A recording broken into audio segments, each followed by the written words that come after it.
Başladı gibi gözüküyor şu anda hocam.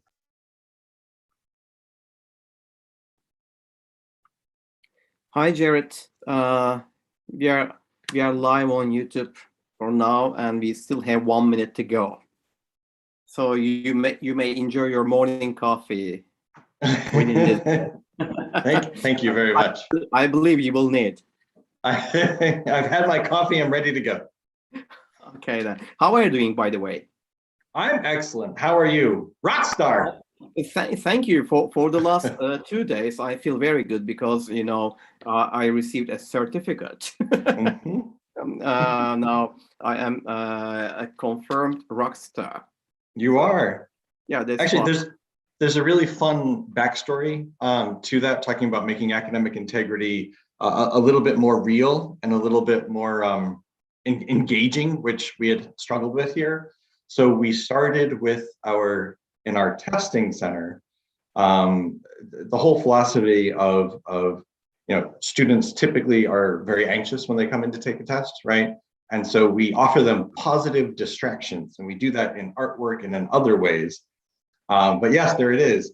And so what I started is presenting our team. If they caught someone engaging in academic dishonesty, they got a Rockstar certificate, and it became a thing.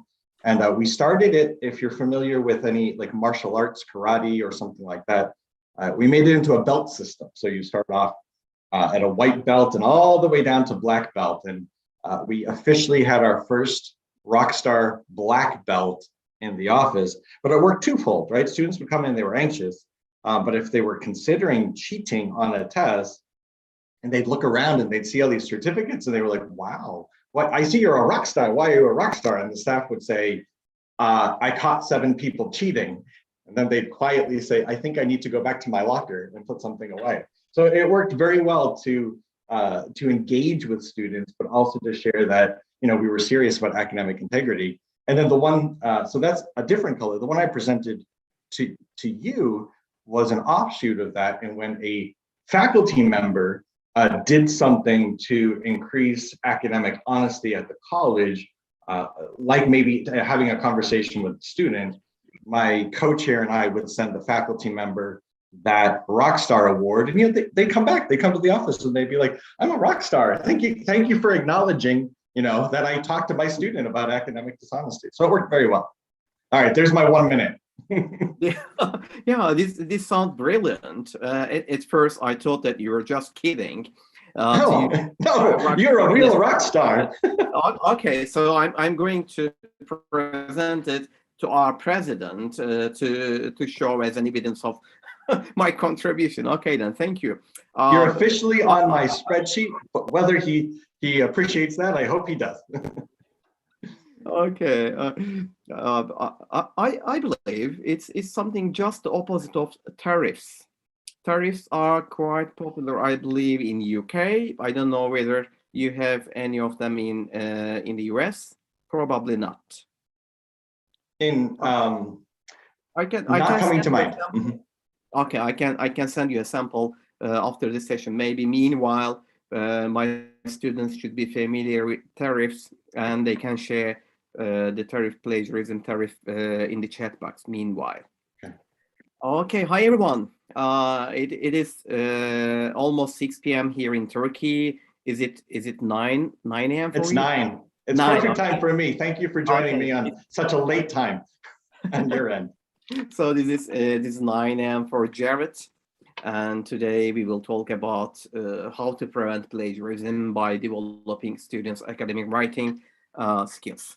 I invited Jarret. It was very short notice, so I apologize for this very short notice. But as usual, Jarret did accept this invitation very kindly and join us here in the morning for his morning session. We do appreciate your contribution, Jarret. If you don't mind, let me share the presentation. Just a second, please.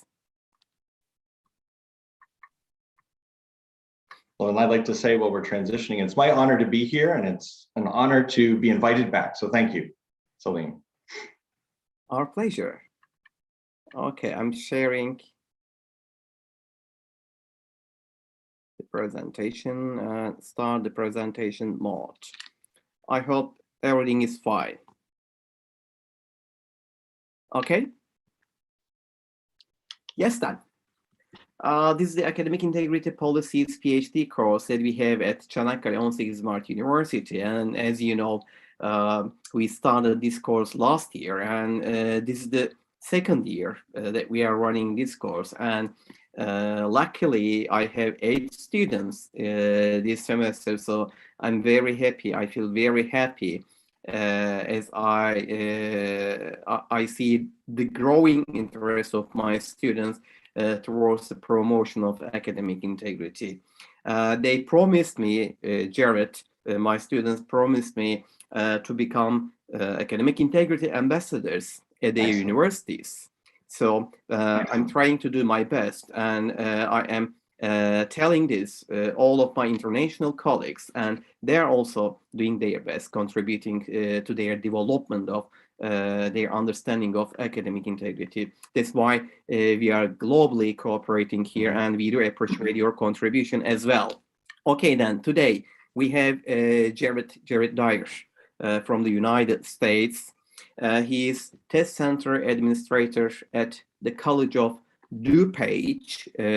I hope I pronounced it correctly. Perfect. Okay, so great. And he's also involved in academic integrity there at his university. And he is the co-director of academic integrity. And also he's involved in National College Testing Association. He is the past president of the association, so he has quite a lot expertise specifically in testing, and considering the importance of testing assessment for foreign language teachers, his contribution to this session is really an amazing contribution, especially for EFL teachers. Okay, then let me move forward to outline what we are doing here. Indeed, when I invited Jarret to this session, I know that he's an expert specifically in e-proctoring and monitoring. We superficially talk about e-proctoring and monitoring here in our early lectures. However, we have very superficial information about them, Jarret. So it will be a really good contribution from you if you would kindly introduce what we mean by e-proctoring and monitoring, what are the differences, and I'm sure you are having some implementations at your university, and it would be great if we can learn about your experiences and your expertise relating this. After this, after talking about e-proctoring and monitoring, we are going to relate it to plagiarism, because this is specifically important. I mean, plagiarism and e-proctoring, they became an issue, a more important issue, specifically for the last 2 years during the pandemic. So it is quite important for us as language teachers to ensure that we are testing and we are scoring in a reliable manner, and meanwhile we do not violate academic integrity, and we in a way encourage the promotion of academic integrity, because we heard some news about e-proctoring, for example. Specifically, I heard from Canada, some cases from Canada. They had some issues there relating to e-proctoring. So this what we specifically want to learn from you. Of course, we'd like to relate our discussions around the pedagogical approaches that we are trying to relate within the promotion of academic integrity. And here we will refer to how we can benefit from digital tools, and especially if we are asking our students to submit assignments, because we will be considering this the assessment procedure, and how to run the process writing by using these digital tools with the integration of such as, for example, peer feedback exchange and support. Okay, this is our basic outline here today.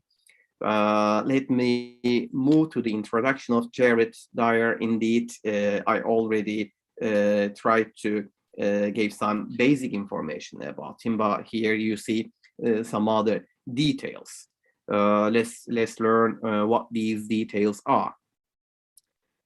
He is a testing center administrator and chief high school equivalency examiner for about 18 years. So quite a lot of experience for you, Jarret. An adjunct faculty member of ESL for 21 years at the College of DuPage. His current research focuses on e-proctoring, academic integrity. So he's interested in academic integrity, and this how we met at an IE conference. I believe we met for twice, if I'm not mistaken, but for the last 2 years, unfortunately, because of having virtual conferences, we cannot meet in person. And also in Turkey, as it was actually. Yeah, my first conference. Turkey in 2018. Mm-hmm. I hope you enjoyed being in Turkey in a thesis conference. Loved it. I've been back, actually. I liked it so much. Okay, hopefully we can organize once again in Turkey the NI conference, and we can welcome you once again here in our country. And more importantly, he's also an expert in test security, so which is quite important. So Jarret, we are inviting other academic integrity experts, professionals who are very famous and contributing significantly to academic integrity, but your role is a bit different from the other guests, because this is a program specifically targeting PhD students who are EFL instructors or EFL teachers. Therefore, your experience in ESL courses, I believe, will contribute to our testing understanding and relating it with academic integrity. Within this respect, Jarret worked closely with national agencies for the development of policies relating to test delivery and test fraud. As I said previously, he was the former president of National College Testing Association, which is a very big association operating in the United States. Although it is operating in the United States, I believe you have quite a lot interaction internationally at this association. And also, he's the chair of Academic Integrity and Testing Committee. He's the co-chair of Academic Integrity Committee at his university.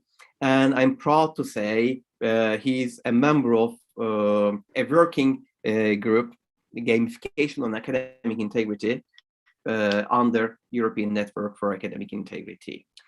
Okay, Jarret, I tried to be brief when I'm introducing you to our audience today, but I believe you have a lot to talk to here today. Mm-hmm. The stage is yours, please. Will you briefly introduce to e-proctoring and teach us what you know about it, if possible? Yes. So I love to start off with this quote, and again, thank you all for having me. Oh, can we go back real quick? Yeah, just because I think it's important. This is what I call like the shock part. I think it's always important when talking about academic integrity to somewhat reframe it, to look at some data that says, well, you know, as academic integrity, where are our students really? What pressures are they being faced with? We know they're out there. And I think this quote helps kind of seal it together. Unfortunately, if you've been following the news, the author has kind of been on fire because some of his data looks like it wasn't exactly what he had published. However, that's not to say that the quote that he made a few years back doesn't ring true with a lot of our students. And it says, there's right and there is wrong. And this is what some of my research has also mirrored. And then there's what people around us tell us is right and wrong. And the people around us are often more powerful or more impactful on our actions. All right, so thinking about that, I'll bring that back up when we look at the case study, but let's get through some terms. So next slide, please.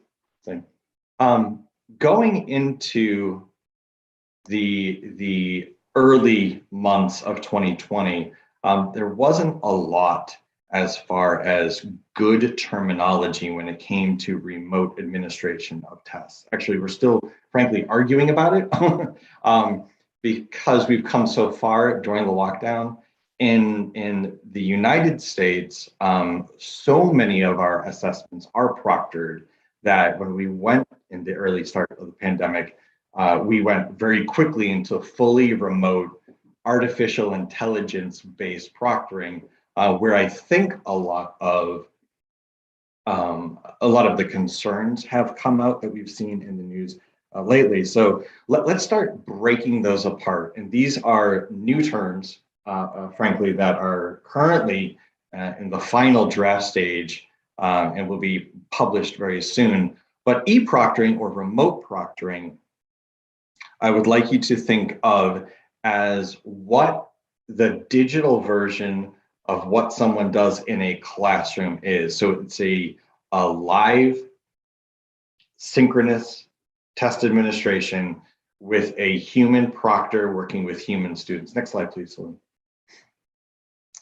And there are different versions of it. Right now, we're currently seeing either e-proctoring on the left, either live without technology. And what I mean without technology would be without an artificial intelligence algorithm running that's tracking human beings. So live e-proctoring without technology is exactly what we're doing now.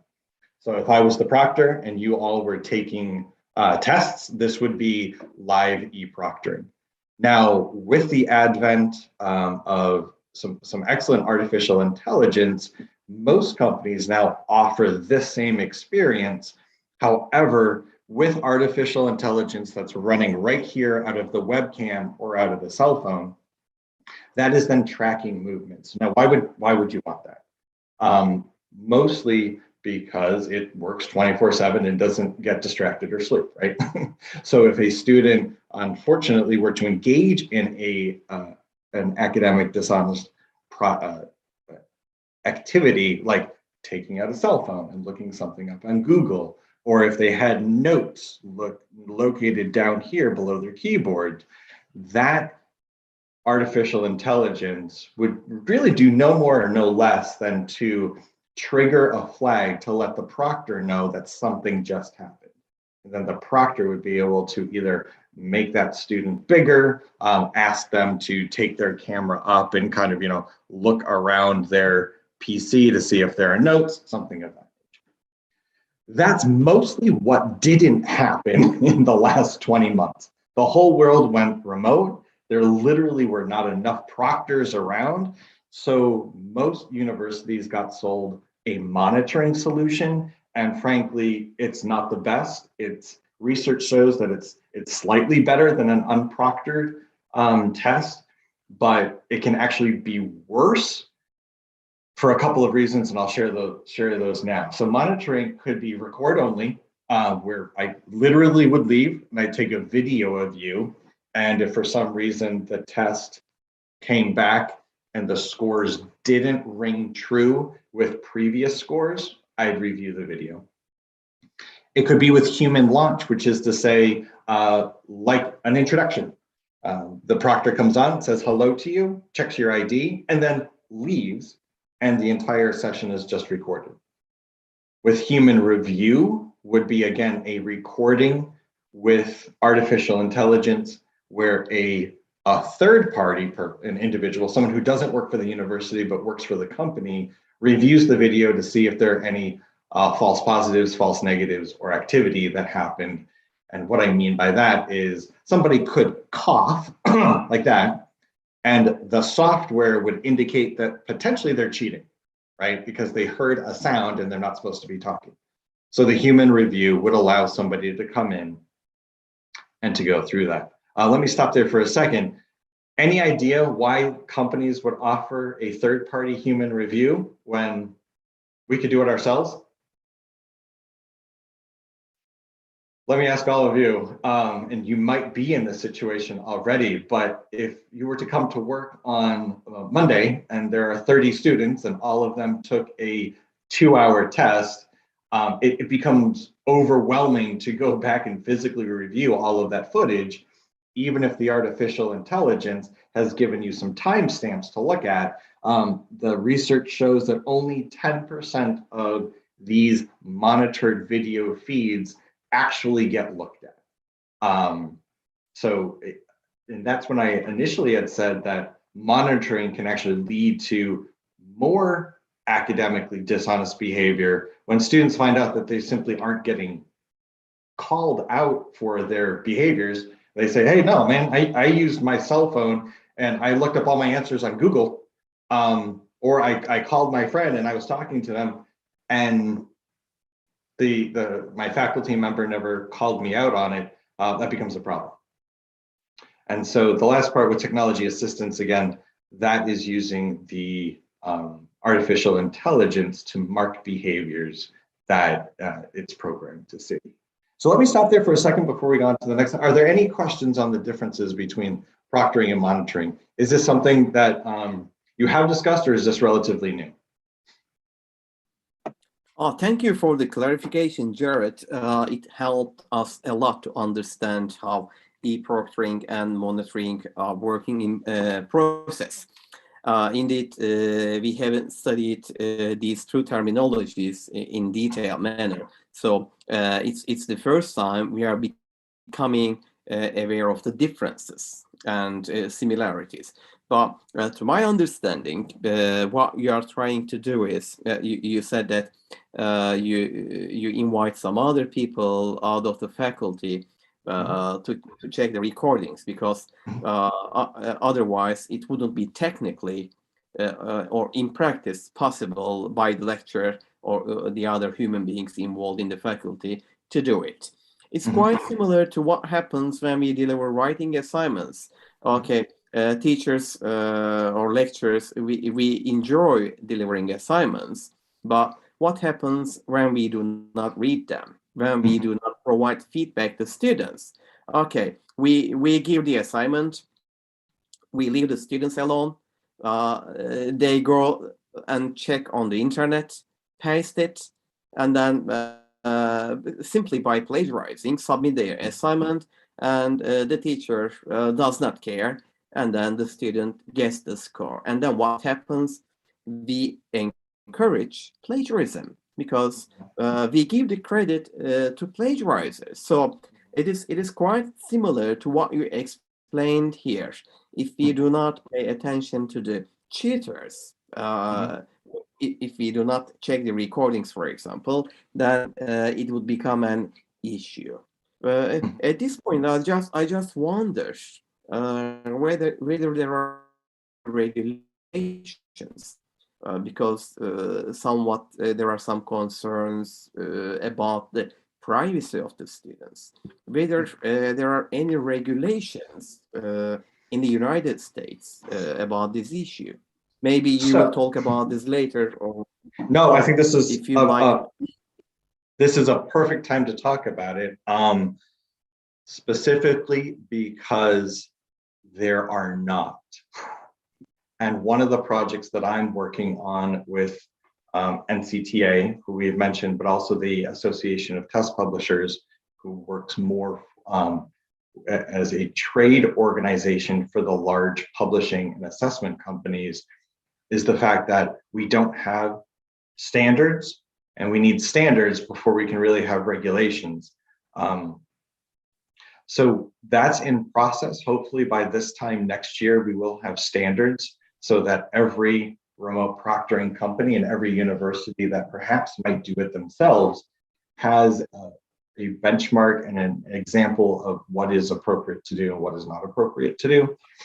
Where we've seen information in the media is when students feel like their privacy has been violated by someone watching them, or even more significantly, as the software interacts with your personal computer, some incidents of damage have been reported when a lockdown browser or a Chrome extension or some other item lingers on a personal laptop. So it's a very complex issue.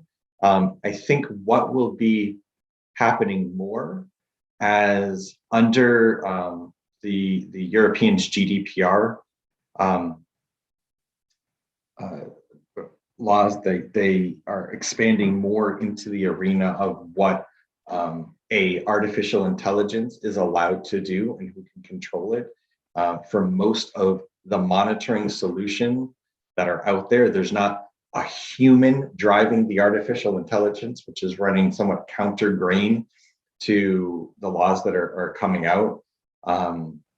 With any e-proctoring solution, a human has to be involved. I often refer it to either flying an airplane or driving a Tesla, currently, if you will. Both have an autopilot feature, but a human is required to be aware, cognizant, and reacting at all times. You can't, a pilot can't get up and leave the cockpit of a plane for an extended period of time. And a Tesla driver shouldn't be in the back seat because we're not at the point that the artificial intelligence can do more. So it's a complicated issue that will continue to be addressed. Okay, can we move on to the next slide, please? Sure. Last week, by the way, I saw a lady sleeping in the cockpit, driving Tesla. So. Oh no! See, that's not a good idea. Okay. All right. So I wanted to share a little bit of our case study and our response actually to some of these concerns. We had a third-party remote proctoring vendor and also had some significant issues ranging from student satisfaction, which was a problem, but also just frankly time, where we found if we were working with a student and they had a technology problem, like I can't get on the internet, what do I do about my test? Our staff would be able to deal with them remotely, 5 to 10 minutes. However, when an issue happened with our third-party vendor, so a company that we contracted with to do remote testing, it seemed like it would take 5 to 10 hours once the student filed a complaint, an investigation was launched, we looked at videos, we worked with the dean of students. So frankly, there wasn't a lot of value being added in the situations when academic dishonesty was suspected.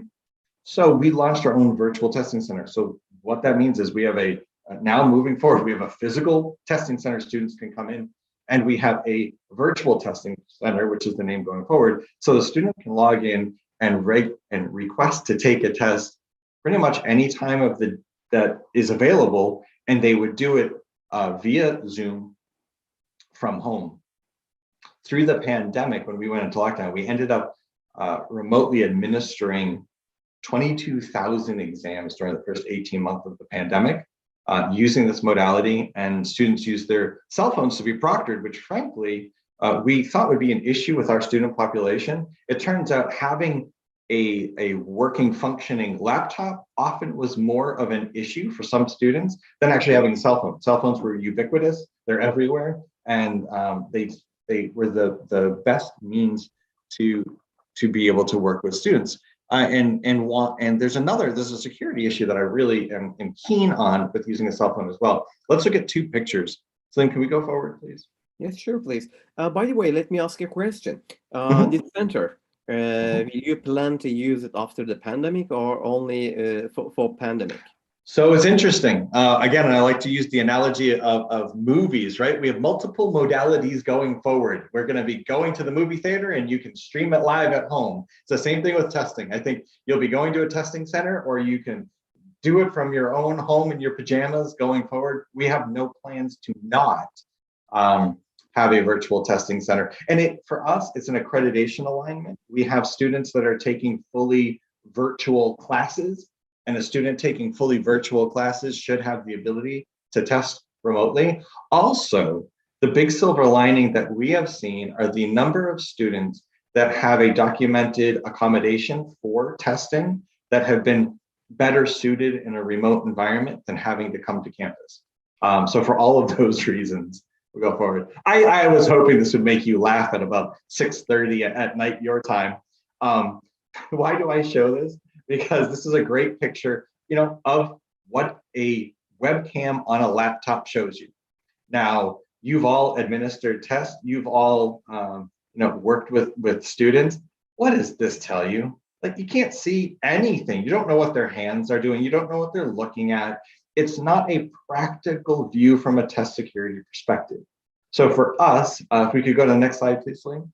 By moving to a student's cell phone. So we literally have the cell phone over here on the shoulder, watching them. We get to see the content on their screen. So if they deviate from the test, this is, I have to give, down in the reference here, this is a very popular testing platform who we work with closely. And this great training video shows, this is the view. So you can see if there's a note card, you can see if they're looking at something, you can see what their hands are doing. And so this is actually how we deliver then remotely proctored tests through our virtual testing center.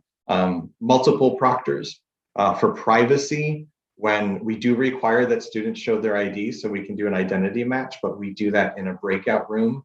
And then students go into a second breakout room where they take the assessment. I'll pause here for any questions. If not, we can move on. Okay, so new data coming in. It's always exciting to get new data. I hope to share, actually, Salim, the final research paper when all that data has been crunched. But for now, I'd like to show what we initially had right at the beginning of the pandemic, data that was provided to us by our math placement company. And so I'll talk about that quickly. At our school, when you come in, you're required to take a math placement test, and the math placement test is simply going to tell you how prepared you are to take college level math. And it can range from remedial math, which would be somewhat frankly going back to high school math to get a little extra practice, all the way up to our calculus class, which has the added benefit of you could not pay for a number of those intermediary math classes, right? So you could go a little bit higher, save a little bit of money on tuition. So we knew going in from our own research that students reported that they're more likely to engage in cheating behavior in unproctored tests than when a test is proctored. And proctored by the student self-report is often seen as not only a reflection of the seriousness of the assessment, but also as the institution taking a stand to uphold its overall integrity. So we went into the pandemic knowing this. So we made a quick decision that no matter how we could, we needed to have tests proctored. Hence why we started the virtual testing center, and before that, the remote proctoring team. That said, the math placement test didn't give us the option. And so I was curious to see what those scores looked like looking at the year before the pandemic and then the same time during the pandemic. So let's move forward, and I'm just going to visually show you what we are looking at. So pre-pandemic, we had about 27,000 students enrolled. We had 35,000 academic tests administered, 18,000 of those were placement tests. During the pandemic, I said we did about 22,000 tests administered remotely. Next slide, please. All right, so just get a good visual, 6,592 students. Okay, so that was spring of 2019, our spring semester, roughly starting January 1st to about May. Does everyone see like the concentration right around 32, 33? And if you look all the way up at the top, each of those bars, that highest bar is about 180 tests. So that is significant. That's right about the point where students are entering like college level or right below college level. Let's go to the next slide, 2020. See a difference? So now we're in an unproctored test environment, about a few thousand less, 4,746. And, we're peaking out here. Our highest is still 32, but the largest, that majority there is right between 75 to 83. Anybody want to guess what class that is?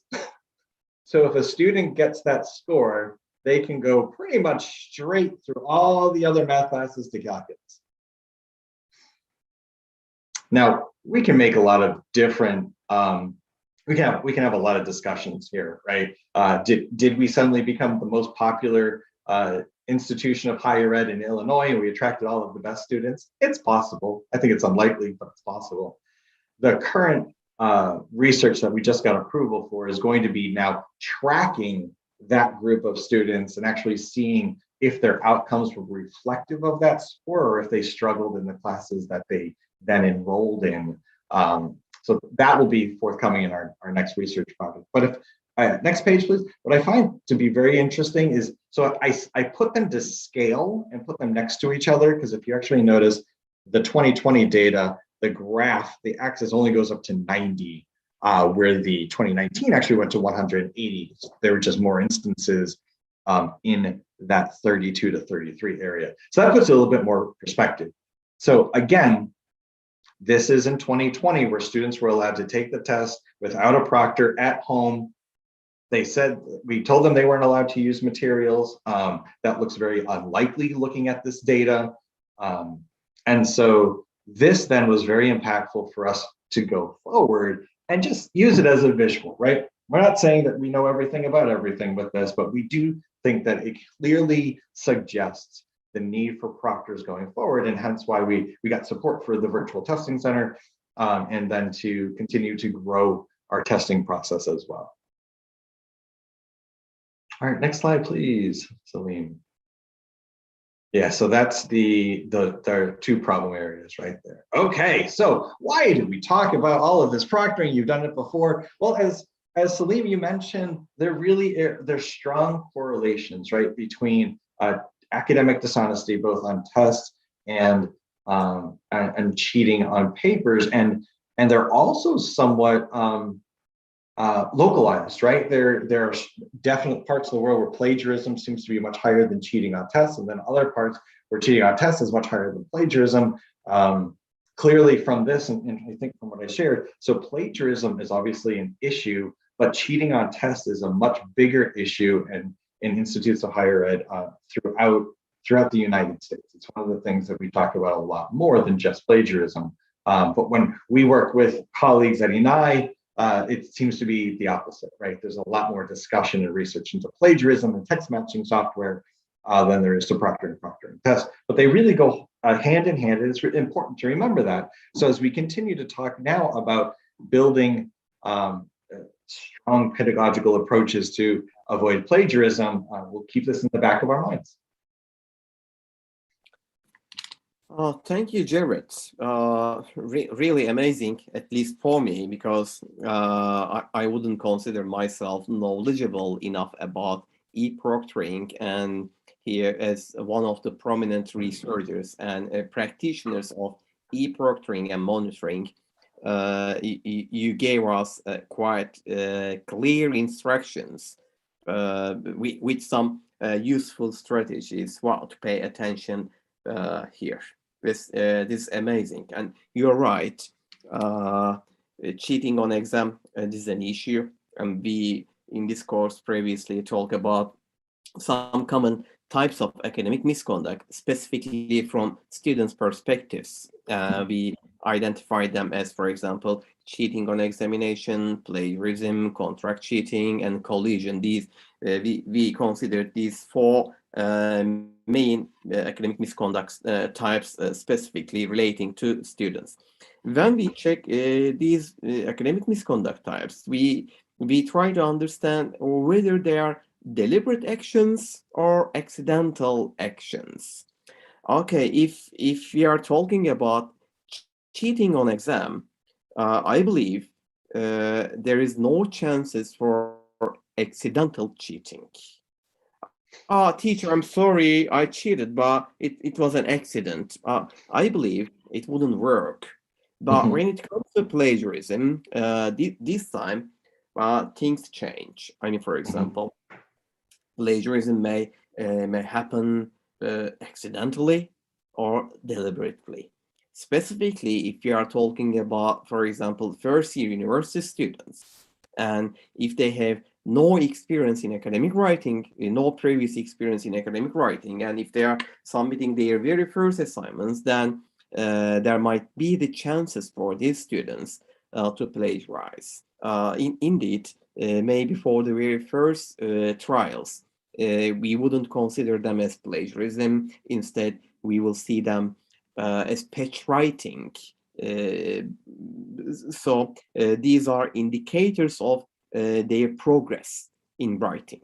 Of course, if they are not turning into systematic errors. If they become systematic, then it means that, okay, it becomes deliberate. However, for the first assignments, we as teachers, we will have some tolerance, and we will try to teach academic writing rules, and then we will try to progress their skills in writing so that we can prevent plagiarism. Within this respect, indeed, in my turn here, I'd like to clarify my situation. Okay, you talk about from the perspective of College of DuPage. Now, let's turn to Turkey, turn back to Turkey, and talk about what happens at my institution, for example. I've been teaching academic writing here for 15 years, and for the last 11 or 12 years, I'm trying to develop systematical methodology with my students, my classes, so that I can prevent plagiarism by the help of pedagogical approaches. Of course, the aim here is not detecting students who are plagiarizing and then delivering the sanctions. It's not the aim here. The aim is teaching students what is acceptable, what is not, and what they need to do in terms of progressing their skills. Here, in this course, we talk about the definition of plagiarism is coming from Teddy Fishman. I'm sure you're already familiar with this definition, but maybe there might be some audience who are unfamiliar. So I'd like to basically refer to some common points here in this definition. Teddy, in her definition, is referring to any work product. So indeed, when we talk about plagiarism, we do not restrict it with a sentence, with the text, or in other words. It could be anything, any idea, for example. And the important point here is when you submit something, do you get any credit for your production?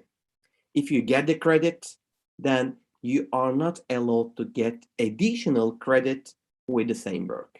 If you are trying to do this, get additional credits, then you need to inform the other people that, hey, previously with this work, I get this credit.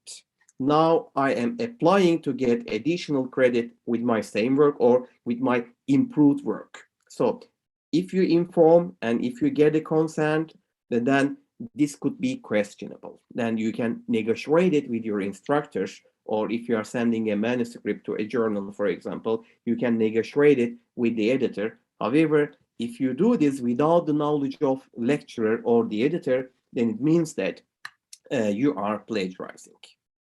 I'd like to move forward here and remind for those who are not very familiar with the policies. Indeed, you specifically referred to pedagogical approaches, which is our priority here.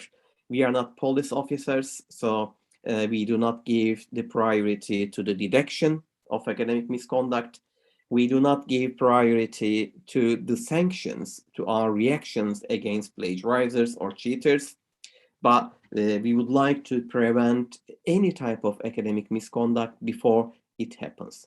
However, it doesn't necessarily mean that if there are still students who insist on academic misconduct, then it means that we go back to reactions, and we should have well-written policies regulating our sanctions in a transparent and consistent manner. These are important as well in order to protect students who are doing their best to pass their courses. However, the priority again will be on the pedagogical approaches here. Now, we already talked about accidental and intentional or deliberate plagiarism. And here, considering accidental plagiarism, I am going to refer to panic hook. Pedagogical support before a simple accusation of plagiarism. Okay. Sometimes I see some colleagues, for example, and they complain about students who are plagiarizing. And I ask them, okay, after you deliver the assignment, what did you do in order to help your students to progress with their assignment? I mean, as the lecturer, how did you guide them to write their assignment? I did nothing. It is their responsibility to write the paper. If you are saying this, if you are leaving our students alone, then they will be prone to plagiarism.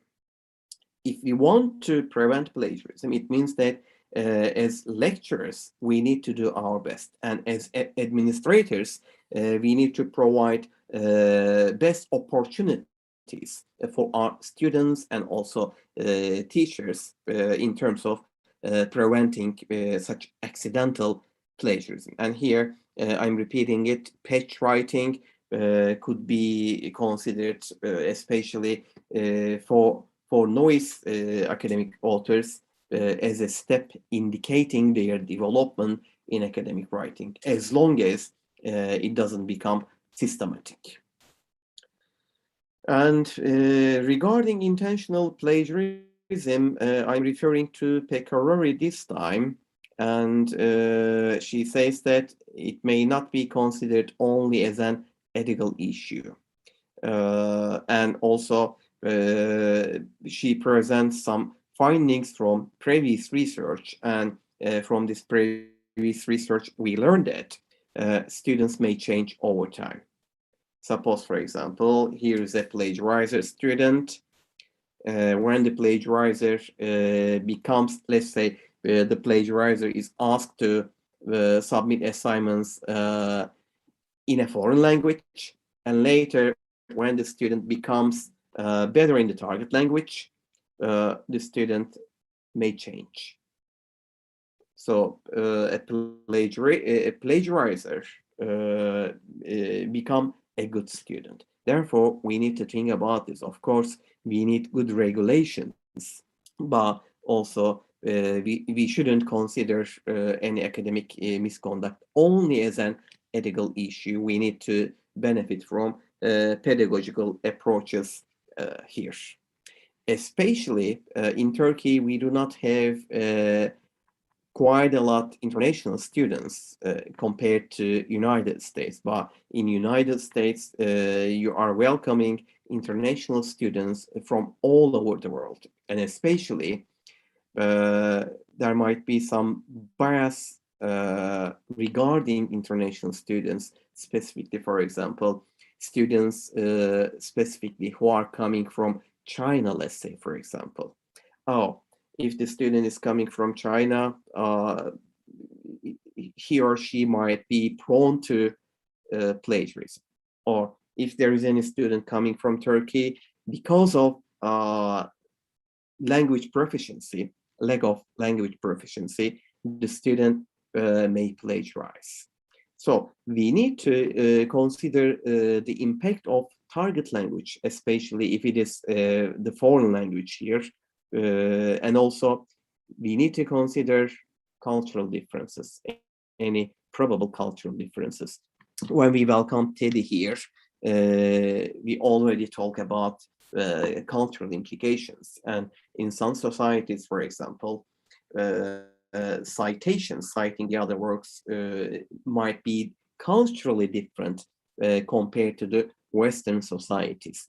Therefore, in pedagogical approaches, it is quite important to teach how to cite correctly or in an acceptable manner. Otherwise, we will be disregarding these issues.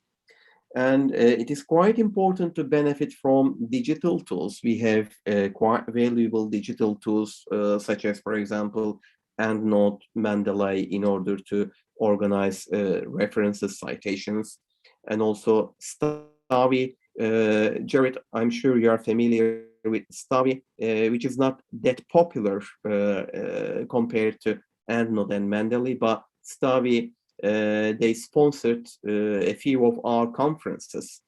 And in addition to functioning as reference organizers, they also provide some opportunities to relate note-taking with the paper.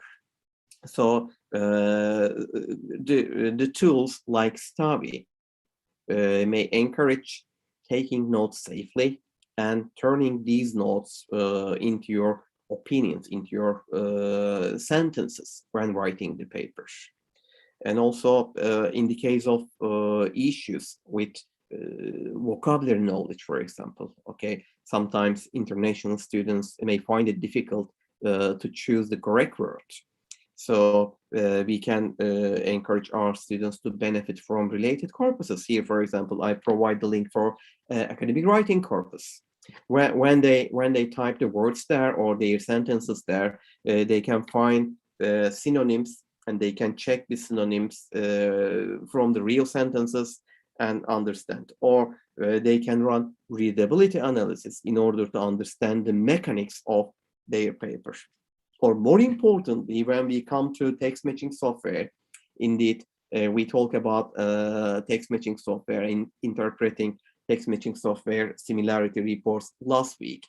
We welcomed Jill Ravel from Turnitin. And so we know how we can include, how we can implement such tools safely in our courses. However, of course, we need to be very careful here with the interpretation of the software. Sometimes people may simply focus on the numbers indicating a similarity ratio, which might be misleading there. Now, considering this in mind, what about teaching writing? Here, if we check the relevant literature, we will see that there are several books, and you see the names of some of the prominent researchers who are contributing to our understanding, to our practices of teaching academic writing. And there are, of course, many more sources available. Here, I'd like to specifically call your attention to the difference between product and process approach.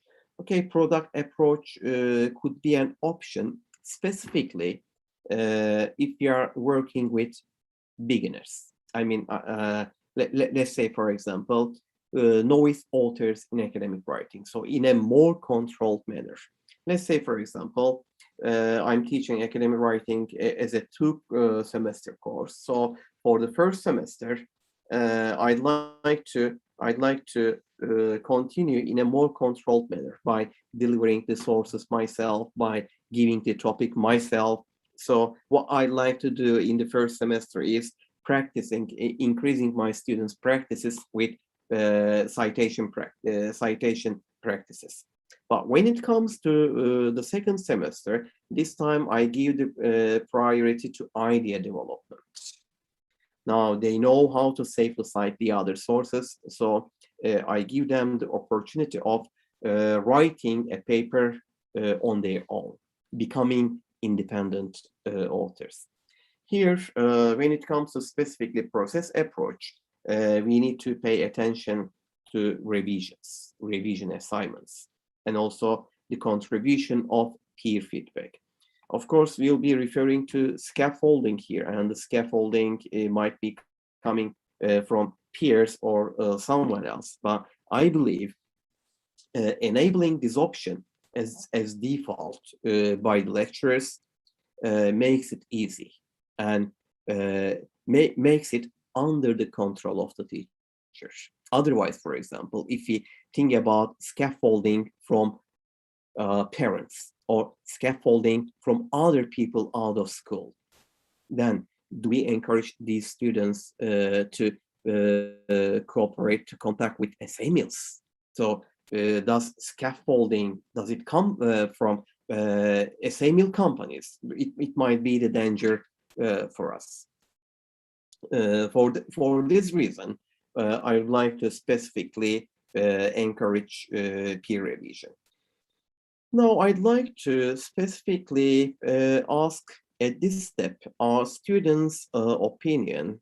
Jarret, they are students. It means that they need to answer some questions. So if you are ready, you can start e-proctoring, and I'm going to ask the questions. Okay. Okay then. Now, what do we need to consider before we deliver any assignment? For example, topic. Do we allow our students to choose their own topic, or will we assign the topic? And if we are assigning the topic, or if we are asking them to write a topic relevant to a specific field, what about their background knowledge about the topic? If they know nothing about the topic, and if they are not given any sources about the topic, then how do they write their paper? There wouldn't be any possibility for them, because before we create meaning, what do we need to do? We need to combine lexical information, linguistic information, with our background information. If there is no background information, then we cannot create the meaning. So as teachers and our PhD students, they are also teaching English, we need to consider the relevance of background knowledge. And also, if you're asking them to write academic papers, it means that they'll be referring to the other sources.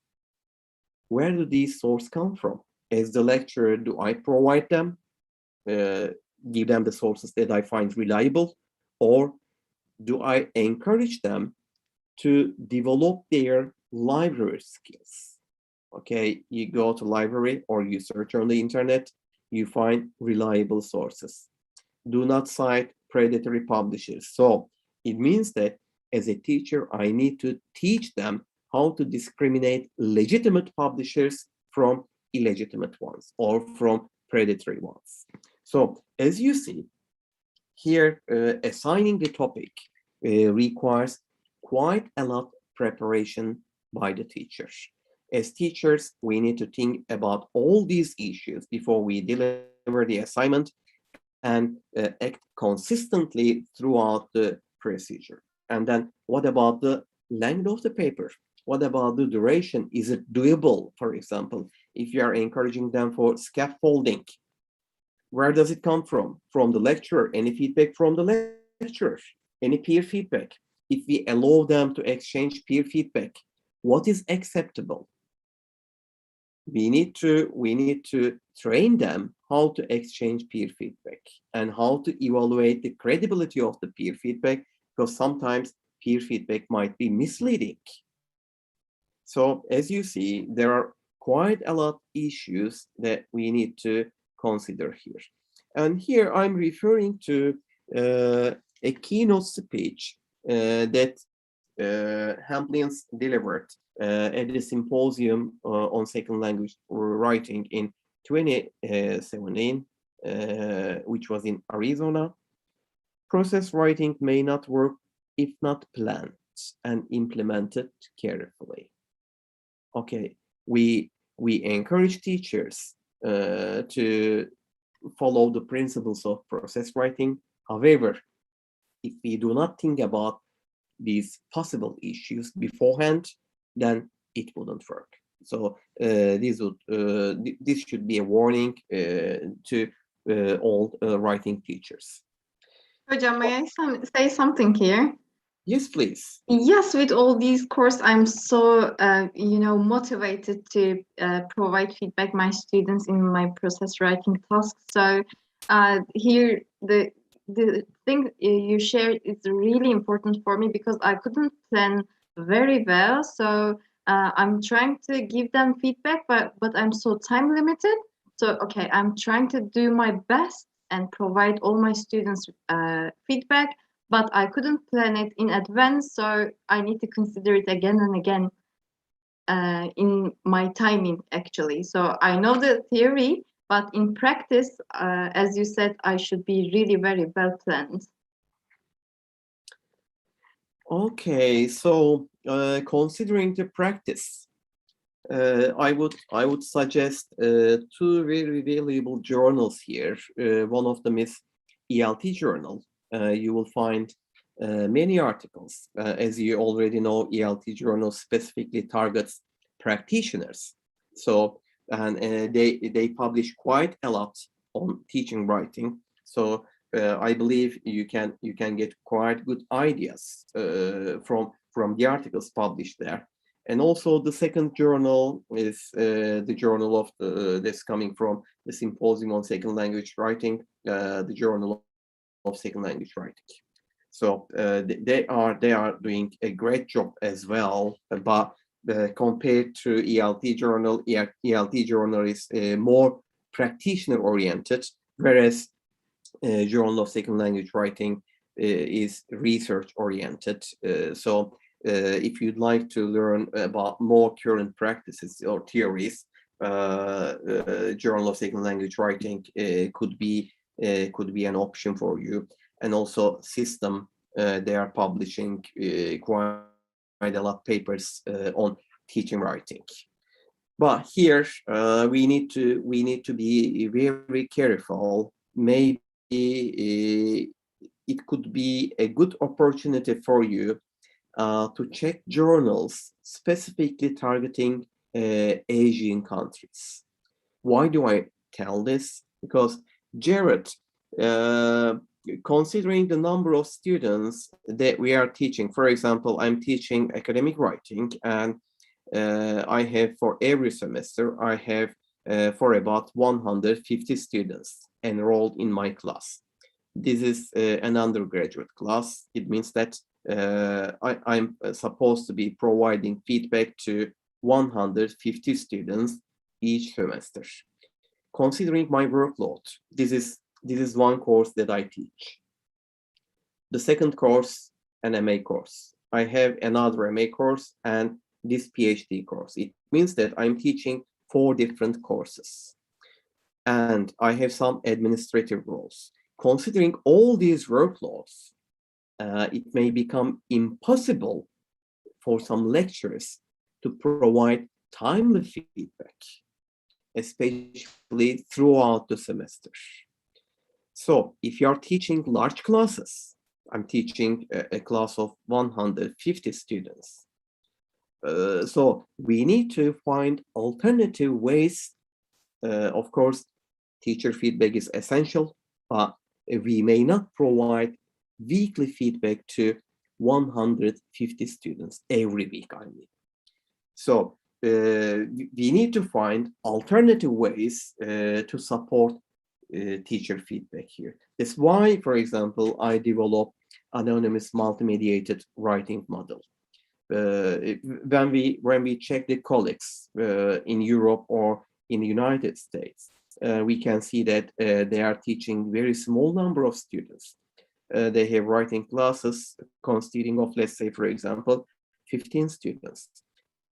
Of course, it will make it manageable for them to provide feedback to 15 students weekly or bi-monthly, for example. But it would be very difficult for the teachers teaching large class. That's what I'm saying, suggesting you to check Asian journals, because in Asian countries, they are also, in the rest of the Asia, they're also teaching large classes. Here I try to illustrate some basic steps that what we need to pay attention. Okay, choosing the topic, how our student chooses the topic, and then how they narrow down it, and then we should encourage them to brainstorm so that they can learn what they already know about the topic, and then they get some basic information from the other sources by a library search or maybe a quick online search. And then by combining what they already know with the new information coming from the other sources, we ask them to prepare their outlines. And then especially I ask my students to relate the sources with their outline. I mean, hey teacher, I'm going to have blah blah paragraphs in my paper. These are the main ideas that I'd like to deal with. I ask, for which main idea, which sources do you plan to use in order to support your discussion? It is a very valuable strategy that I found when I ask my students do this before they start writing, then they give more importance to the credibility of the sources and to find the most valuable sources. Otherwise, the literature review that they do at the beginning before they start writing may not be that valuable. However, I found this strategy very valuable. And then when they produce their drafts, of course, this time feedback should be involved, specifically on flow of ideas. And then at the final stage, the mechanical issues, editing or revision process. Before I develop my model, I check the relevant literature and I realized that, okay, peer feedback, it really has good potential to contribute to the students, but there are also some weaknesses involved in this procedure. Here, considering the theoretical discussions, for example, I can refer to several other theories in order to provide evidence for the effectiveness of peer feedback exchange. But more importantly here, for example, we'll be referring to zone of proximal developments, Vygotsky's, and also Weisberg's scaffolding. These seem to be more important than the other theories, but of course the other theories are also important. Then what about the problems involved in peer feedback? Okay, if you walk into your classes and ask them to exchange peer feedback, probably this wouldn't work. Why not? The first problem, okay, you will ask your students to exchange peer feedback and you match two students, let's say, for example. Assume one of the students that you match is good at writing. However, the other is poor at writing.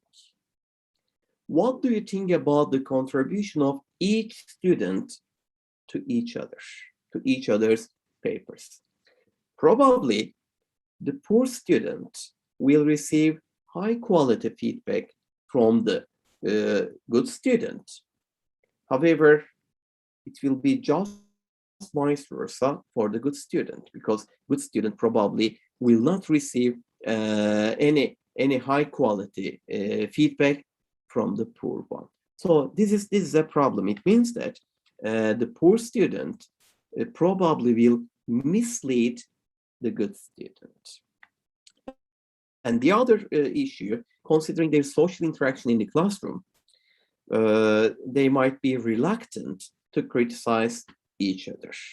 So these are the two problematic issues that I identified in the literature. So in my writing model that I named Anonymous Multimediated Writing Model, what I did was dividing students into three categories: good students in one group, poor students in the other group, and moderate students, moderate in writing students in the other group. When I assign a paper for peer feedback, what do? I match one paper with 3 students. So feedback for each paper will be coming from a good student, a moderate moderate student and a poor student. It is quite similar to what happens when we submit a manuscript to a journal. They send out our paper to reviewers, and as authors, we receive feedback from reviewers. Jarret, have you ever received feedback from reviewer B? Probably reviewer B will be contradicting will reviewer A. We experience this quite a lot. Then what do we do as the author of the paper?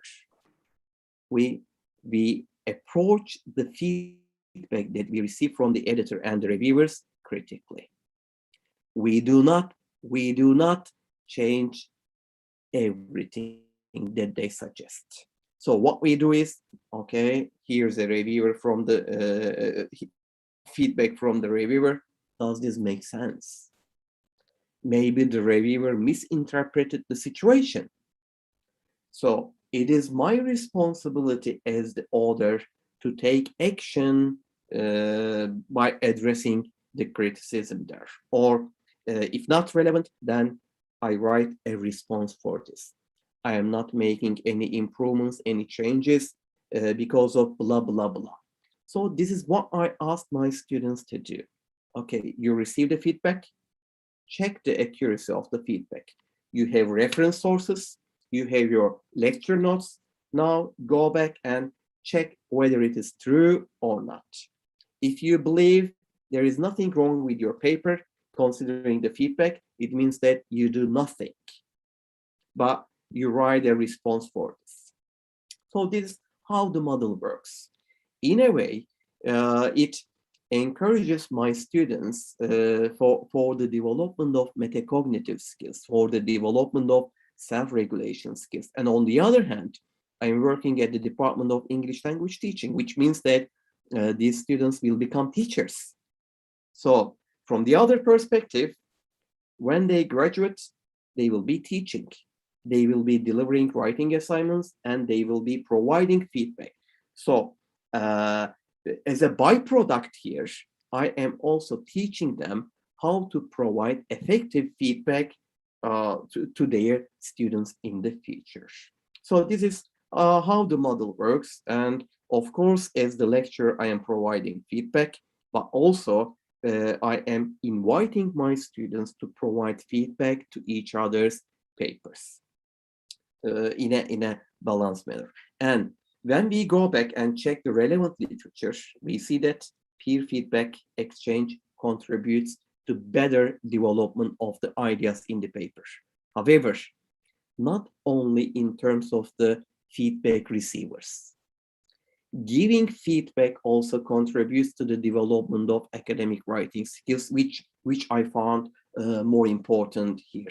Because when students read the other peers' papers, they realize an issue and they just recall that they did something similar in their paper. So they go back to their paper without receiving any feedback from anyone else and correct it. So it gives an additional opportunity to students to work on it.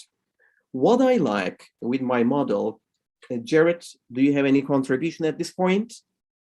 I just wanted to stop and frankly say that this is fantastic, and I'm really appreciative of the research you've done and kind of to bring it home, because by not doing exactly what you're talking about, you're absolutely right. I'm just going to give another case. Last week, I was asked to review a paper for a conference proceedings written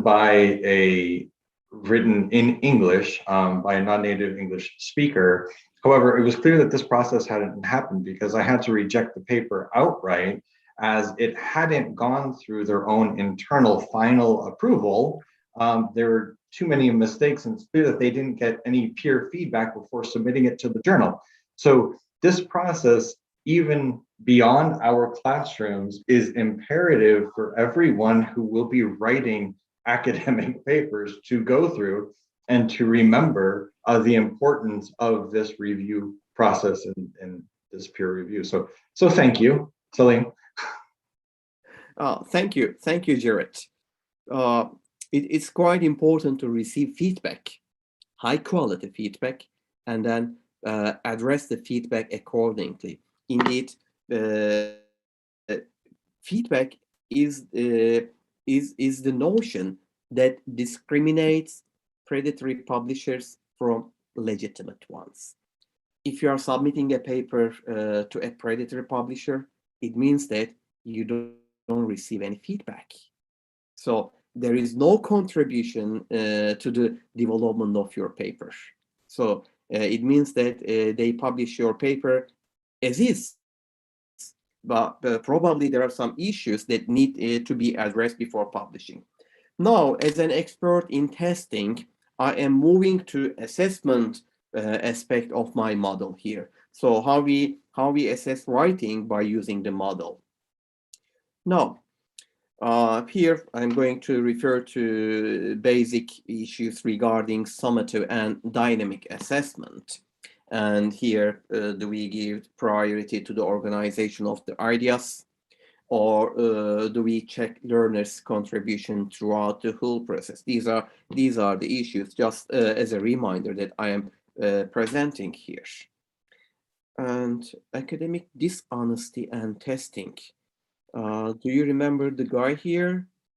Yeah, actually, and we could probably move past this because I like the direction we're going with plagiarism and feedback. This goes back to research that we did in 2020, but I think a lot of it has been covered earlier in the case study. Very quickly, again, if you do get a chance to look at the paper, it was very clear to us that both what this graph is, what this table is showing, is the difference between a student's attitude, so what they self-reported as what they thought was acceptable and what they actually did in both proctored and unproctored environments. What really threw us was how many students now, really as time has gone back, right, referencing back to earlier work in academic dishonesty, how many students were perfectly comfortable, at least stating they were comfortable with talking to someone who had already taken an assessment about the particulars of that assessment. But what was, I think, so they believed it was okay, but less of them actually engaged in that activity, which was good to see. Let's go to the next page. And I think that has more relevance, more to both, right? These were the open student responses, and they kind of blew us out of the water. I'll read a few, select them. You can go back and take a look at potentially later. But these were, again, our students responding in 2020. If you want to lower the rate of academic dishonesty, you must begin to enhance the value of education to students as opposed to the value of grades. So that really gets into what we're talking about the process and the product, right? As opposed to the learning about academic writing as the value, right? Not just the product of what they're producing. The third one, in our society today, grades are more important than knowledge. We all must compete with this. So in order to keep us, most resort to cheating. And then the following one, I will use any resource I can to succeed. And if I can get away with it, I would be an idiot not to. So I'll stop there, but I thought all of this was very valuable just to understand the pressures on our students, both in a testing environment, but also in a academic writing course, and why this process really, that Salim, you've outlined, really shows them not only the knowledge acquisition part, but the fact that you're behind the institution's academic honesty policy, and you're showing that by having all of these checks to improve their work throughout the process. So we can move on from there back to the plagiarism. It's exciting stuff right now. Okay, thank you. Thank you, Jarret. Now, considering the issue from the assessment perspective, I'd like to address rubrics here. Okay.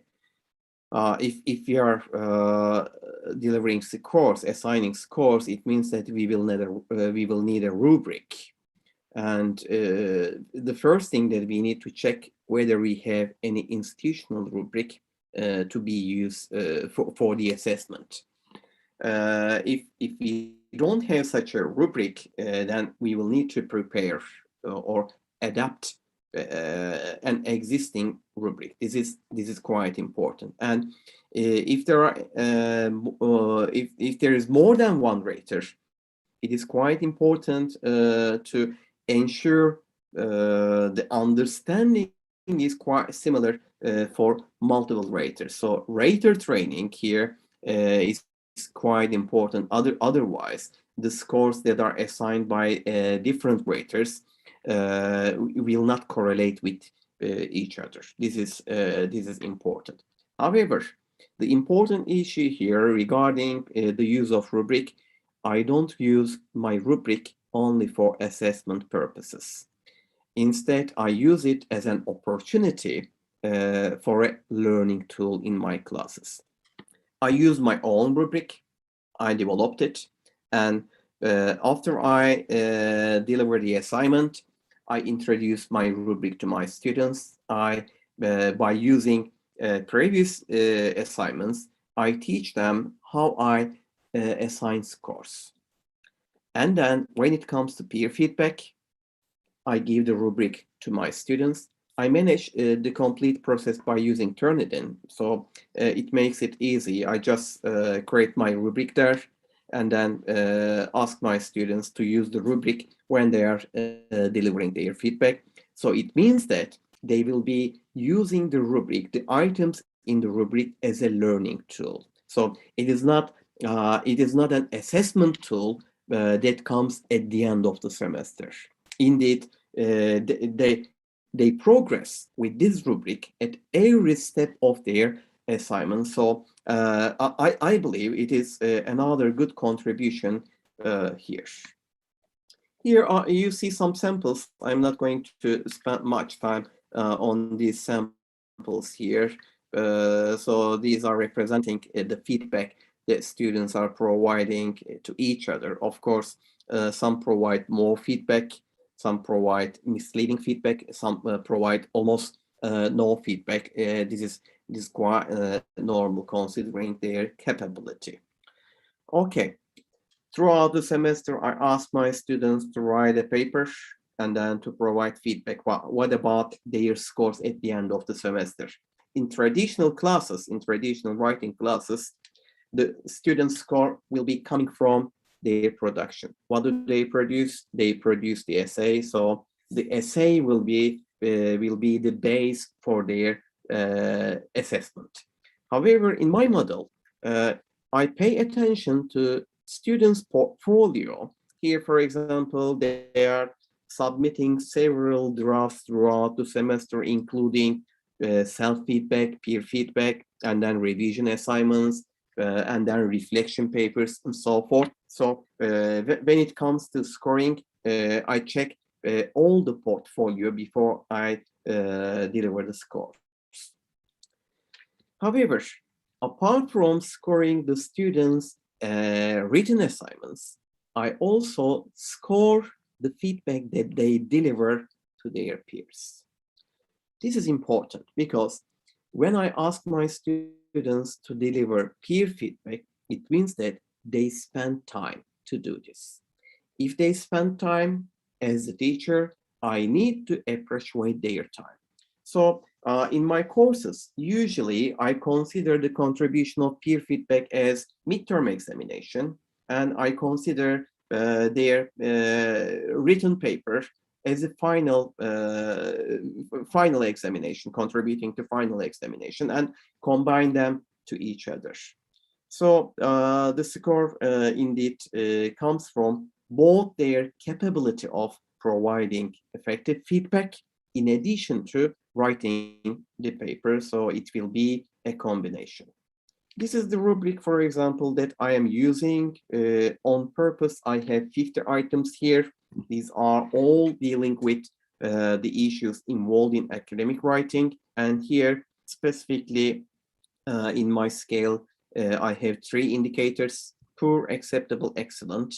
It is specifically good for when to have limited indicators to increase inter-rater reliability. So since I am asking my students to use it as a peer feedback exchange opportunity tool, this is why I restrict it with 3 indicators here.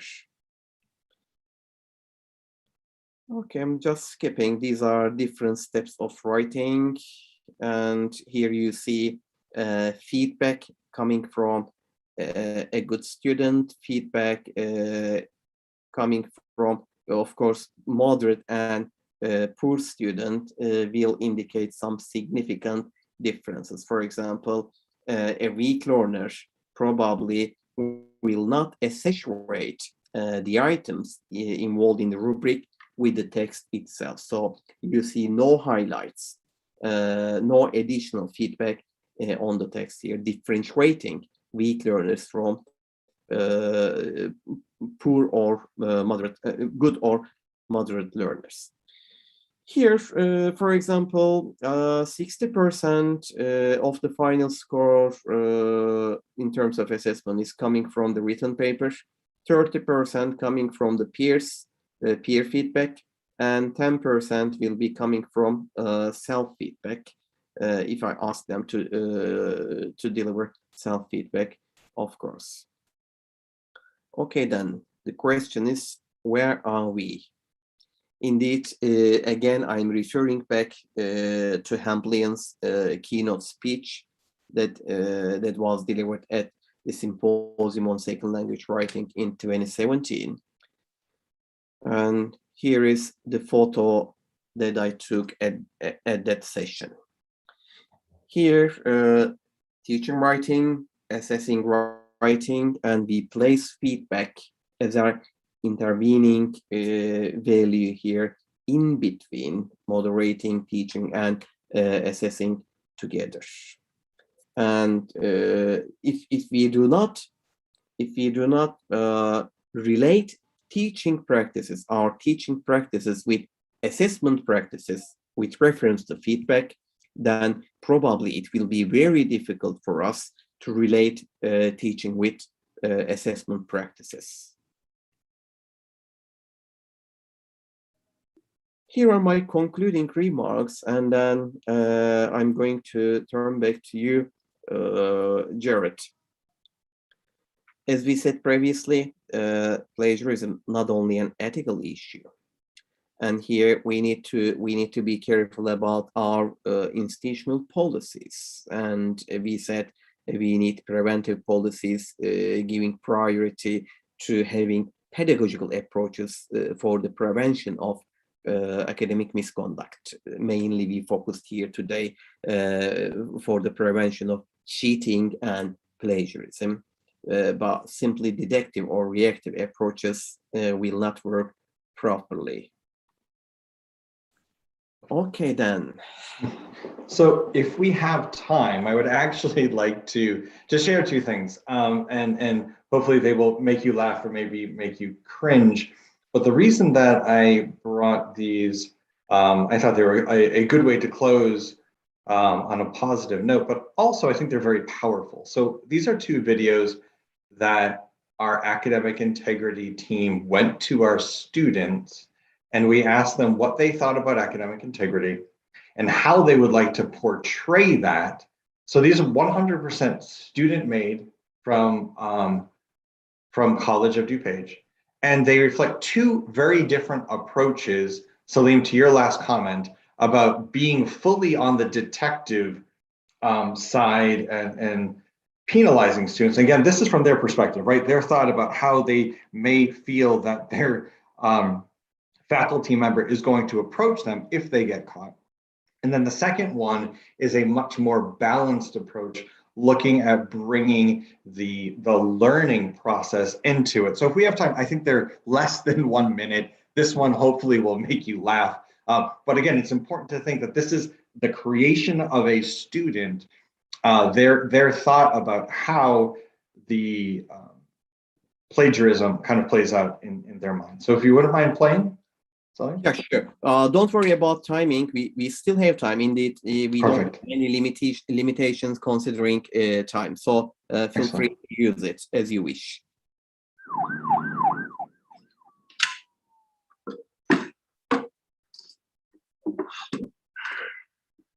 You know why we brought you here today, don't you? I jaywalked in the hallway. Don't play games with us. You know why you're here. Take it easy.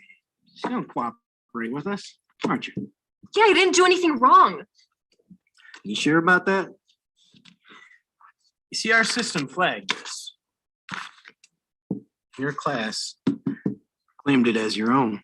Yeah, but I still cited all my sources. For the whole paper, you claimed it was yours. So what if I did cheat? What's the big deal? I didn't hurt anyone. On the contrary, what you did, this ruins your reputation. Your degree is tarnished. And that's gonna stick with you for the rest of your life.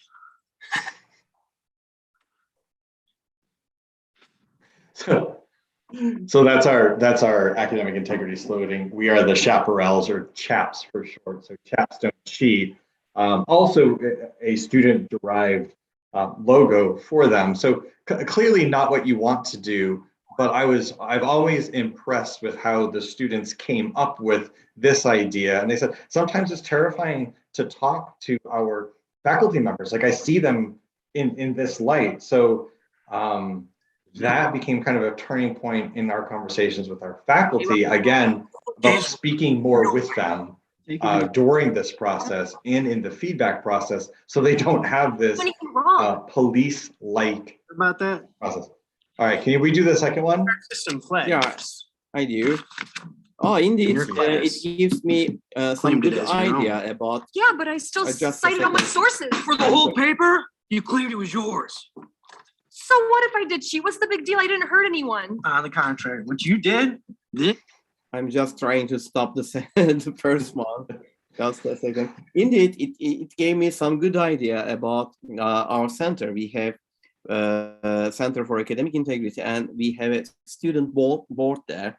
And as the student board, our students are planning to create some videos, and I believe your videos will give us quite good impression. If you allow us Of to, course, that's why we to created them. visualize them. Yeah, well, and I will send you a third one that is on test cheating, which is also hilarious. Actually, I could show it to you if you want to, but I'll just send it to you. You can share. But it's a student that wants to become a doctor, and he's thinking about cheating, and he falls asleep, and he has this nightmare that he's using, the stethoscope for the heartbeat, and he's putting it on the people's forehead, and they're like, "What are you doing?" He's like, "I never passed my test," because anyway, it was hilarious to see them come up with this. This is the better approach. And what the students actually, so preferences, this is how we would like all of our conversations to go about plagiarism. So please take note. So this is what they created. Shall I start? Okay, so I looked at everybody's rough drafts, and I'll be sending some suggestions by the end of the day. All right, well, have a great weekend, class.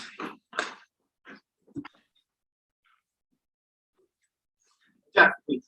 Can I see you for a second? Hey, how's it going, Teach? Yeah, good. Hey, listen, Jeff, this is about your paper. I read it, and it's interesting. Oh, thank you, thank you. Yeah. So where'd you get the inspiration for that title? Oh, I just thought it sounded cool. You do know that's the name of one of the albums that he wrote, right?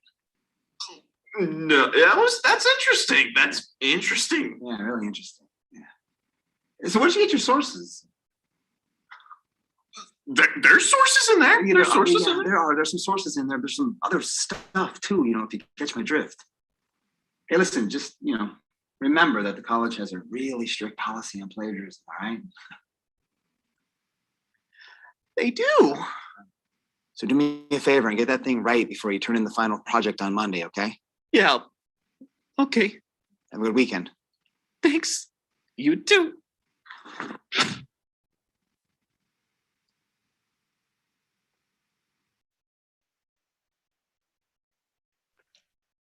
So So those were the two. If you wanted to see the last one, Salim, it's up to you. I put it in the chat Sure. if we have time. If not, Yeah, sure, we have time. okay. This is now going back to e-proctoring and our monitoring discussion. This is, again, the same student group that came up with this one about cheating on tests. Okay, enjoy.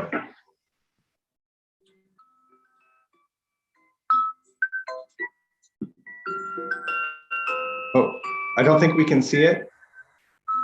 So, Oh, don't you see it? sorry. Okay, just a second, please.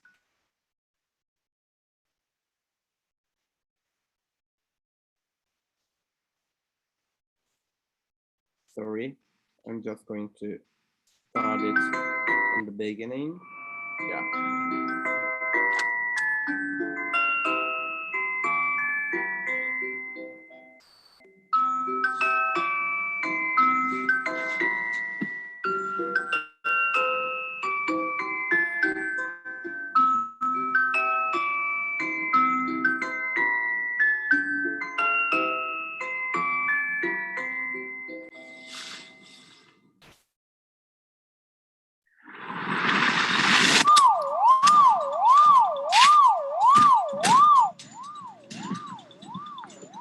Check her vitals.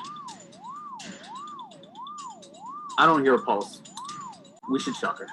What? No, I just broke my arm. How did you get this job?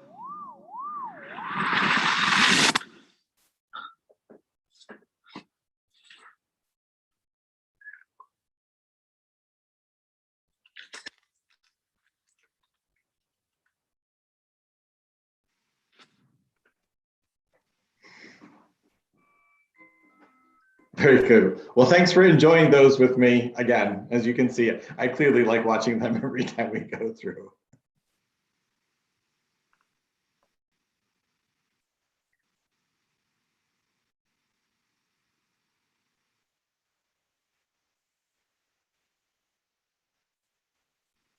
Oh, thank you, Jarret. Indeed, they really give good ideas for us to create videos. I see that you have a channel, YouTube channel. For the college, correct? Yep.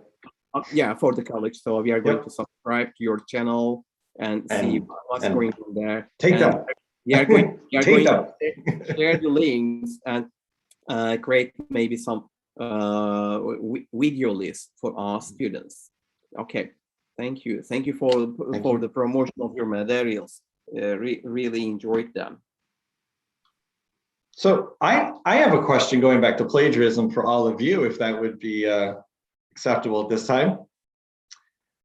So have you, during the the academic writing process, have you noticed at all a difference between students who generate their initial ideas on paper or some other type of physical medium versus those who solely generate on a computer, and then when in regards to adding too much plagiarized content?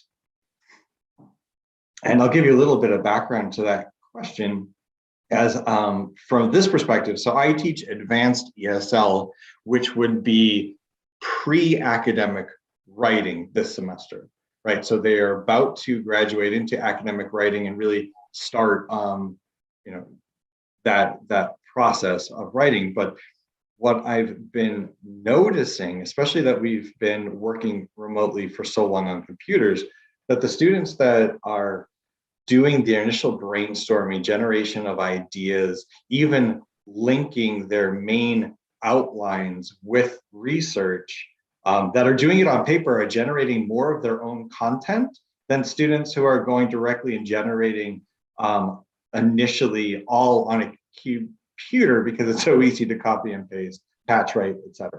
Just wondering if any of you have experienced the same thing, have thought about that, or have looked into it in your own classes as we're slowly coming out of this pandemic. I believe this is a good question for our students. They were so silent throughout the session. So this is the final exam question. Hey guys, Indeed, I'm sure they will be able to relate your question with the discussion that we had last week from Turnitin's Jill. So Jill Gravel already provided information about plagiarism, their plagiarism spectrum. So in their plagiarism spectrum, they identify 10 different types of plagiarism. So here, I'm sure the students will be able to relate your question with Turnitin's plagiarism spectrum and provide a response.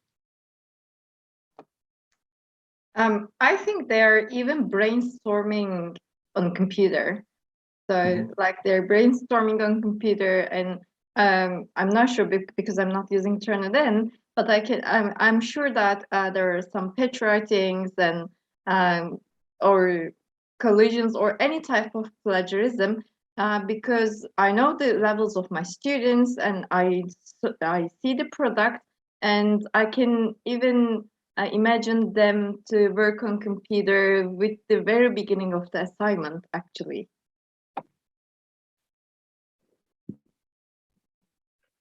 So, have you thought to encourage them not to work on the computer for this very reason? And if you have you seen that be successful?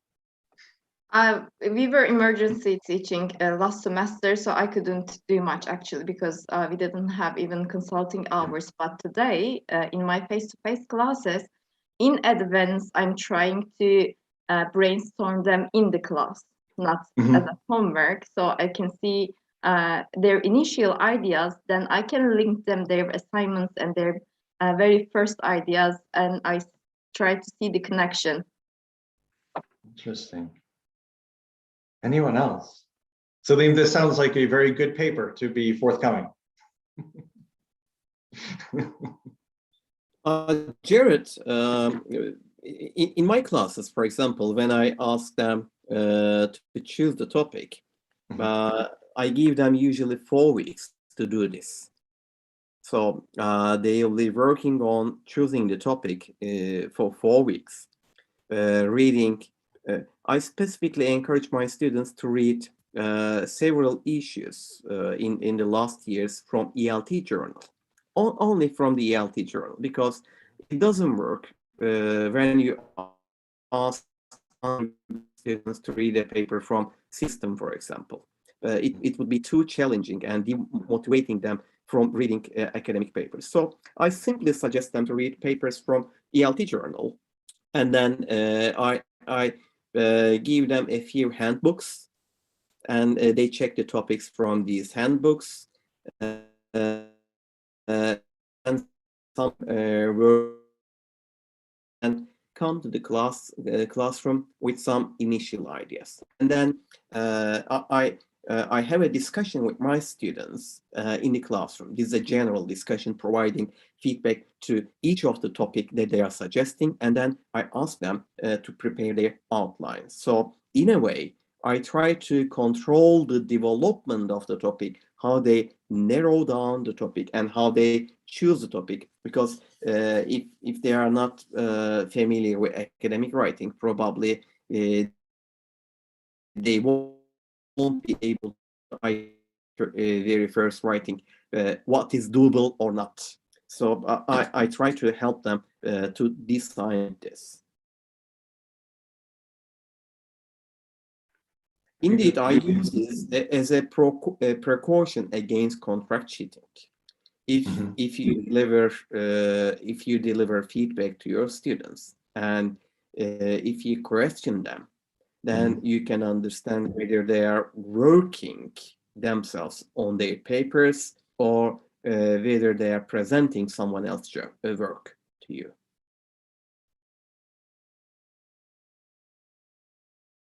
Yeah, I think that's actually an excellent point. Ironically, even we just had a case submitted to the committee where after multiple revisions of the paper, it turns out that the student decided to have the final purchased online by an essay mill. And so faculty member was like, I don't even know what to say at this point. like, clearly this isn't your paper, so why would you submit this to me? But that helped, obviously, going forward with the disciplinary hearing, you'd be like, this is your work, this is your purchase work. We don't know what else to say, you failed the class. So it shows the importance of giving feedback. Otherwise, we wouldn't have, as teachers, we wouldn't have any evidence regarding progress. Mm-hmm. And I think you probably all appreciate this, but we've been talking about it for so at length here. And so we started off talking about being ambassadors for academic integrity. I also think that this can grow, right, to be just being an ambassador for academic integrity becomes an ambassador for anti-plagiarism, which is really an ambassador for this process of academic writing. And I think you would may or may not be surprised at how many faculty at your institutions may not have a feedback process built in. They feel overwhelmed. I know that's been a struggle for us at our on our committee, is that some faculty are like, I don't know if this final paper has been plagiarized. It's really good, but it's not, it just doesn't seem like work that I've seen from the student. Well, did you have a rough draft? No, I just told them the paper was due, a month into the class. Well, of course, it's very easy to buy a paper if you have no process for going all the way through. You need to go back and here's a rough draft, some editing, et cetera. I think very important just to go back and become an ambassador as well, just to get this process going as an anti-plagiarism process. Yeah, this is quite important. We need to encourage every lecturer to follow similar procedures. Otherwise, if we are doing this as one or two lectures, then it wouldn't work. I mean, because we need to establish a culture of academic integrity at an institutional level. Otherwise, at personal initiations will not work.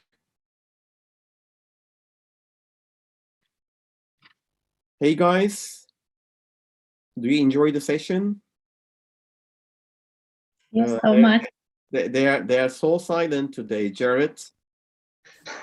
Shock them into silence, or maybe they are or I lulled them to sleep. One or the other is like the. Thank you all very much for being such a great audience and for allowing me to come on today. This has been the highlight of my week, so thank you very much. It's our pleasure to see you here, to welcome you here in the morning for you. So it was really useful for me. Indeed, I invited another colleague today, who is the president of the foreign language school at our university, since we would talk about e-proctoring tools, but she wouldn't make it possible because she was expected to attend another meeting. But I'm going to share the link, YouTube link, with her so that she can check the recordings. I believe it is quite important for us because in Turkey, to my knowledge, there are no universities. Indeed, before the pandemic, I heard about a few universities who benefited from proctoring tools. But during the pandemic, I believe there are no universities, or maybe if there are a few, benefiting from e-proctoring tools. And we need to find a way of not violating students' privacy by paying attention to GDPR, because for European countries it's quite important. It is quite important to comply with GDPR. So this is an important aspect as well for us. Thank you, Jarret, for all the information that you share with us. You enlightened us really regarding e-proctoring and e-cheating. So we know how we can prevent e-cheating. Of course, this requires some administrative work. I mean, and some funding, I believe. Definitely. Okay, do we have any further questions? Otherwise, we are going to stop the session and the session here. Any feedback? Any other questions? It seems we are done, Jarret. Excellent. Thank you again very much. Okay, thank you. Please take good care and hope to see you in person. Yes, Salim. Somewhere. In the spring. Hopefully in Portugal. Hopefully in Portugal. So do you plan to come to Portugal? As of today, yes. Okay, perfect. Perfect. As of last week, we were cleared for travel, so we'll see how long that remains. But yes. That's great. So hopefully we can meet in Portugal in spring. Okay, take good care, please. Excellent. Thank you Goodbye, very everyone. much. Bye-bye. Have a good evening. So you enjoy your day, please. Thank you. So working from home, right? No, I actually, so this was cute. I actually told them, giving the timing, I couldn't make it to the office and back because it's about an hour away. So I told them, like, I'll be coming in after I have a session in Turkey, and then I'll come back. Everybody stopped and said, "You're flying to Turkey tonight?" I'm like, no, it's on Zoom. It'll be easy. I'll be right back. So no, I'm gonna drive into my office now. So. Oh, sorry for the inconvenience. Okay. No, it was very convenient actually, just to do this here instead of doing it at the office. Okay, thank you. Thanks a lot, Jarret. Enjoy. Goodbye, everyone. Bye-bye.